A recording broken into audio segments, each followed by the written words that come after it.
Raphaël Tixier, bonjour. Bonjour.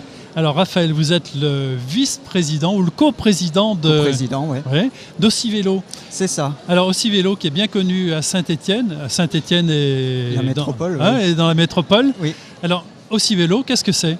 Alors Aussi-Vélo, c'est une association de promotion du vélo. Le but de l'association, c'est de rendre autonomes les gens en vélo. Alors comment on rend les gens autonomes en vélo? En fait, on a 3 axes où on travaille dessus. Le premier axe, c'est l'axe qu'on connaît le plus d'Aussi-Vélo, c'est l'atelier d'autoréparation. En fait, l'idée derrière, c'est de rendre les gens autonomes en réparation. Donc on a 2 salariés plus des bénévoles qui sont là, qui sont présents, et qui aident les gens à réparer leur vélo. D'accord, donc, alors l'atelier, il est à quel endroit? Donc l'atelier, il est situé au 38 rue d'Arcole, donc à côté de l'ancienne Banque de France, pour ceux qui connaissent. Alors cet atelier, pour rendre les gens autonomes, être capable de réparer soi-même son vélo, mettre une rustine, c'est ça, régler le dérailleur, ouais. C'est ça? Ouais. Donc voilà, donc il y a des ateliers qui sont ouverts les mardis, mercredis, vendredis et samedis de 13h30 à 20h. Mais aussi on fait des cours de mécanique.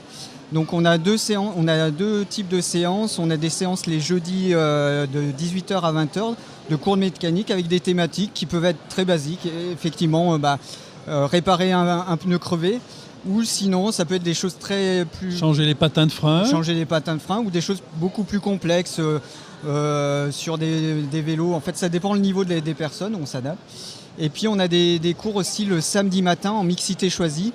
Donc plutôt réservé aux femmes avec une... Qu'est-ce que ça veut dire mixité choisie? Alors mixité choisie, l'idée c'est que l'atelier est ouvert qu'aux femmes et c'est une bénévole femme qui apporte des conseils au niveau mécanique.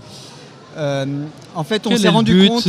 Parce que les femmes ne viendraient pas peut-être à un atelier qui est trop masculin, où elles se disent c'est réservé... C'est ça en fait. C'est que ce qu'on s'est rendu compte, c'est que malgré notre bienveillance, on se rend compte que faire de la mécanique pour les femmes, des fois, il peut y avoir un frein. Se dire, non, c'est vraiment fait pour les mecs. Et en fait, voilà, on veut casser cette barrière et dire en fait la mécanique est faite pour tout le monde. Elle s'adresse à tout le monde et en plus le vélo, c'est pas quelque chose de très lourd. Enfin, il n'y a pas de... Non, il n'y a rien de complexe. En général, c'est des petites réparations. Donc il n'y a pas besoin d'avoir une connaissance en mécanique poussée pour savoir réparer un vélo en fait. Alors l'atelier de réparation, c'est une activité. Voilà. Et on vous voit aussi beaucoup sur les réseaux communiquer, par exemple sur les pistes cyclables. Comment ça se fait ça? Donc on a une deuxième activité qui est plutôt le plaidoyer sur les aménagements cyclables. Donc on a une commission aménagement gérée par des bénévoles. Et l'idée, c'est de travailler en fait sur toute la politique cyclable. Donc c'est travailler sur les aménagements cyclables, les pistes cyclables que vous voyez qui commencent à être aménagées. Mais ça peut être aussi sur le stationnement, c'est aussi sur les offres Vélivert qui sont mises en place. On a mis en place, là, il y a une petite année, un site internet en fait, pour informer les gens sur les aménagements cyclables qui s'appelle la trame cyclable stéphanoise. Donc je vous invite à aller voir. C'est un site en fait qui référence toutes les voies structurantes sur la métropole. Et vous êtes écouté au niveau de la métropole? Vous êtes un interlocuteur privilégié? Alors sur la métropole, on est plutôt reconnu en tant que porte-parole des cyclistes. Pour dire en fait le plan vélo de la métropole est calqué sur le plan vélo qu'on avait fait il y a en 2019-2018. Donc c'est le travail qu'on avait mené déjà auparavant. Donc la métropole a repris notre plan et l'a aménagé.